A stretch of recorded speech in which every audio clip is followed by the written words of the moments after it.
প্রচার করলেন। এবার একটা কথা মনে রাখবেন বিরাদার, নবীজির জন্মের 40 বছর পর নবীজি ইসলাম প্রচার করলেন। তাহলে বোঝা যাচ্ছে বিরাদার, নবীর প্রতি ঈমান আনলো কখন? যখন নবী ইসলাম প্রচার করলো তখন, তাই না আব্বাজি? নবীজির জন্ম হবার পর নবীজির পৃথিবীতে আসার 40 বছর পর আবু বকর ঈমান এনেছে, উমর ঈমান এনেছে, ওসমান ঈমান এনেছে, আলী ঈমান এনেছে। আপনাকে কথা বোঝাতে চাচ্ছি, আমার নবীজি সাল্লাল্লাহু তাআলা আলাইহি ওয়াসাল্লাম ইসলামের দাওয়াত দেওয়ার পর বিরাদার সবাই ঈমান এনেছে। আমার নবীজি জন্মের পর শুধু ঈমান আনেনি, বরং আমার নবীজি যখন জন্ম হয়নি, জন্মের পূর্বেও আমার নবীর প্রতি ঈমান এনেছে। সুবহানাল্লাহ। জন্মের পর ঈমান আনা বড় কথা নয়, কারণ নবী তখন তো সামনাসামনি প্রকাশ্য ইসলাম প্রচার করেছে। নবীর জন্মই হয়নি, আসেনি, তার পূর্বে ঈমান এনেছে। জোরে বলেন। আপনারা জানেন নবীজির কত বছর পূর্বে একজন ব্যক্তির নাম করছি, যিনি আমার নবীজির প্রতি ঈমান এনেছে। পৃথিবীর মধ্যে একজন বিখ্যাত রাজা, সাধারণ কোনো মানুষ নয়, জনগণ নয়, ইনি হচ্ছেন একজন মন্ত্রী, ইনি হচ্ছেন একজন বাদশা বেরাদার, যিনার নাম হচ্ছে বেরাদার হুমায়ুন ইবনে ওয়ারদা, ইয়ামান শহরের রাজা। খুব মনোযোগ সহকারে শুনবেন। ইয়ামান শহরের রাজার নাম হচ্ছে হুমায়ুন ইবনে ওয়ারদা। আমার নবীজি সাল্লাল্লাহু তাআলা আলাইহি ওয়াসাল্লামের জন্মের 1000 বছর পূর্বে ঈমান এনেছে। কত হাজার বছর পূর্বে? 1000 বছর পূর্বে নবীর প্রতি ইয়ামান শহরের রাজা ঈমান এনেছিল। কি কারণে, কি এমন হয়েছিল, কি এমন দৃশ্য ঘটনা ঘটেছিল যার কারণার্থে ইয়ামান শহরের রাজাকে বিরাদার মিল্লাতে ইসলামিয়া 1000 বছর পূর্বে ঈমান আনতে হয়েছে? বাপজি এবার মনোযোগ সহকারে শুনবেন। পূর্বেকার বাদশাদের একটা সিস্টেম, পূর্বেকার বাদশাদের একটা নিয়ম ছিল, যখন তিনারা বিরাদার মিল্লাতে ইসলামিয়া নিজের এলাকা থেকে বিরাদার অন্যান্য এলাকাতে, নিজের রাষ্ট্র থেকে অন্যান্য রাষ্ট্র ভ্রমণ করতেন।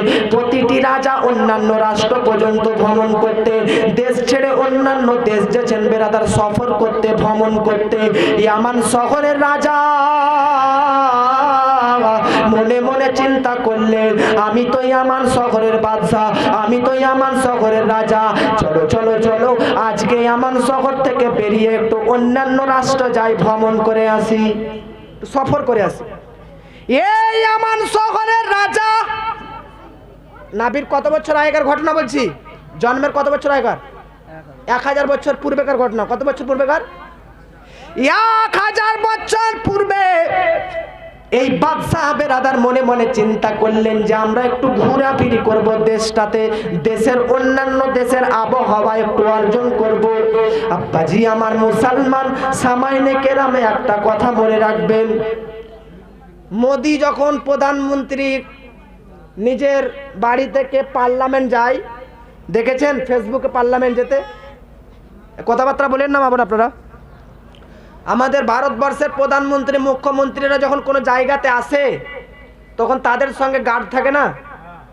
কতগুলো গার্ড থাকে জানা নাই, তা আমি একটা আনুমানিক বলছি যে কমপক্ষে 10 গাড়ি পুলিশ, এরকমই তো হবে, এর চেয়ে বেশি হবে না। প্রধানমন্ত্রীর কাছে ধরে নিলাম 200 জন গার্ড আছে, ওনাকে সঙ্গে করে নিয়ে যাচ্ছে। তো এটা তো আমাদের দেশের প্রধানমন্ত্রী, যার সঙ্গে গার্ড হিসাবে 200 জনও মানুষ থাকছে। ইয়ামান শহরে সে রাজার নাম হচ্ছে হুমায়ুন ইবনে ওয়ারদা। সে রাজা যখন ঘুরতে বের হলো দেশে দেশে, তখন তার সঙ্গে গার্ড হিসাবে 1,32,000 সৈন্য থেকে গেল। কত সৈন্য? 1,32,000 সৈন্য সেনাবাহী গার্ড হিসাবে থেকে গেল। এখন বাদশাহ তো খুবই গর্বিত, খুবই অহংকারী বাদশাহ, যেহেতু 1,32,000 গার্ড সেনা সৈন্যকে নিয়ে আজকে রাষ্ট্র ভ্রমণ করতে আমি বেরিয়ে গেলাম। এ দেখেন বাপজি আমার রাজা সঙ্গে সঙ্গে এতগুলো সেনা সৈন্যকে নিয়ে বেরেলেন। বাদশাহ মনে মনে চিন্তা করছেন, 1,32,000 সেনার মধ্যে যদি কেউ অসুস্থ হয়ে যায় তখন কি করব? ডাক্তারের প্রয়োজন হবে। এতজন ব্যক্তিকে ডাক্তার কে করবে? এই জন্য বেরাদার রাজা ৬,০০০ ডক্টরকে সঙ্গে করে নিলেন। কত হাজার? ৬,০০০ ডক্টরকে সঙ্গে করে নিলেন। আর পূর্ববর্তী যুগের রাজাদের একটা সিস্টেম হচ্ছে এটাই, পূর্ববর্তী রাজারা যখন দেশে দেশে ঘুরতে যেতেন তখন ইহুদি ধর্মের, তাদের ধর্মের যে আলিম, যেমন আমাদের ধর্মের ইসলামের আলিম হচ্ছে ইনারা, তেমন খ্রিস্টান ধর্মেরও আলিম ও পণ্ডিত থাকেছিল। আব্বাজি আমার ১,৩২,০০০ সেনাবাহিনীর মধ্যে ৬,০০০ ডক্টরকে নিলেন এবং ৬,০০০ বড় বড় শিক্ষিত এডুকেটেড পণ্ডিতদেরকে সঙ্গে করে নিলেন। ১২,০০০ ব্যক্তি এরকম সুশিক্ষিত সমাজকে নিয়ে বেরাদার রাস্তায় আরম্ভ করলেন। এ বেরাদার, আপনাকে যদি আমি জিজ্ঞেস করি, আপনার কালিয়াচক এলাকাতে যখন এমএলএ বা কেউ মুখ্যমন্ত্রী আসছে তখন কালিয়াচক মানুষের কত বেরাদার সুখ, কতটা আনন্দ হয় না? ভারতবর্ষের মুখ্যমন্ত্রী আসছে বলে পুরো মাঠটা বেরাদার সাজানো হচ্ছে, পুরো বেরাদার শহরে ফোর্স লাগিয়ে দেওয়া হচ্ছে তাতে যে কেউ আটক না করতে পারে। চতুর্দিকে মন্ত্রীর আগমন উপলক্ষে সবাই এক অপরকে সাজায়। এ বেরাদার নে মিল্লাতে ইসলামিয়া। ঠিক ইয়ামান শহরের রাজা যেই শহরেই যেতেন সেই শহরের মানুষও বেরাদার তিনার সম্মানার্থে, তিনার বেরাদার মর্যাদা কারণার্থে তিনি যেই শহরে প্রবেশ করতেন সেই শহরের মানুষগুলো তিনাকে খুব সম্মান জানাতেন। আপনারা কি ব্যাপার কথাবার্তা বলছেন? হট্টগোল করবেন না। আব্বাজি আমার বাদশাহ এত বড় সেনা সৈন্য বাহিনীকে নিয়ে বেরাদার সঙ্গে করে ইয়ামান শহর থেকে বেরিয়ে পড়লেন। অন্যান্য রাষ্ট্রে যে রাষ্ট্রে যায় সেই রাষ্ট্রে বেরাদার যায়, যে রাষ্ট্রে যায় সেই রাষ্ট্রে মানুষ সম্মান জানাতে আরম্ভ করে। এই বাদশাহ মনে মনে চিন্তিত, যে শহরে যাচ্ছি সেই শহরের মানুষ খুব জাকজমকের সহিত, খুব সুখের সহিত, খুব আনন্দের সহিত আমাদের সম্মান জানাচ্ছে। বাদশাহ বেরাদার মিল্লাতে ইসলামিয়া বেরাদার এইরকম ঘুরতে ঘুরতে ঘুরতে হঠাৎ করে যেন মক্কা শহরে এই বাদশাহ বেরাদার পৌঁছে যায়। ইসলামিক শহর, ইসলামিক রাষ্ট্র, ইসলামিক সিটি, নাম হচ্ছে মক্কা শহর।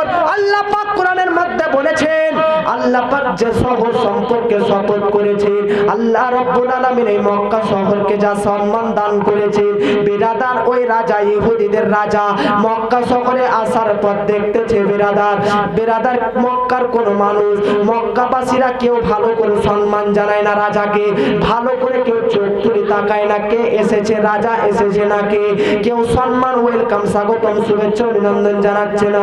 বাদশা বেরাদার রাগান্বিত হয়ে গেলে, আমি যেই এলাকাতে গিয়েছি সেই এলাকার মানুষ আমাকে সম্মান জানিয়েছে, সেই এলাকার মানুষ আমাকে ওয়েলকাম জানিয়েছে, আজকে কোন শহরে এসে পড়লাম যে শহরের মানুষগুলোকে সম্মান তো দূরের কথা, রিসপেক্ট তো দূরের কথা, চোখ তুলে তাকায় না পর্যন্ত যে কে তাদের শহরে এসেছে।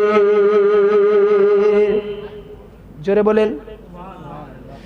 তো বেরাদার এ বাদশাহ মক্কা শহরে যখন প্রবেশ করলেন তখন তাকে তার কোন শহরবাসীর মধ্যে কেউ মক্কা শহরবাসী সম্মান জানায় না। ইহুদিদের বাদশাহ চিন্তা করছেন, কি রে ব্যাপার রে ভাই, আমি যেই শহরে গিয়েছি সেই শহরের মানুষ সম্মান জানিয়েছে, আর আজ মক্কা শহরে আসার পর মক্কাবাসী সম্মান জানায় না কেন?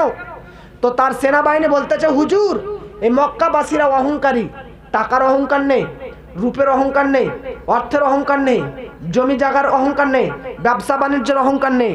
মক্কাবাসীদের অহংকার, তাদের শহরে কাবা শরীফ আছে, এই কাবা শরীফকে নিয়ে অহংকার। কি কে নিয়ে অহংকার? কাবা শরীফকে নিয়ে অহংকার। কোন কাবা শরীফ? যে কাবা শরীফে আমরা মাঝে মধ্যে কখনো কখনো বছরে হজ করতে যাই, লাখো লাখো হাজিরা হজ পাকে যায়, আল্লাহর কাবাকে তারা ঝুঁকে ঝুঁকে কয়, গো কাবা তুমি বলে দাও আমার নবীজি কোথায়। যদি বলেন, গো কাবা তুমি বলে দাও আমার নবীজি কোথায়, কোথায় গেলে পাবো নবীকে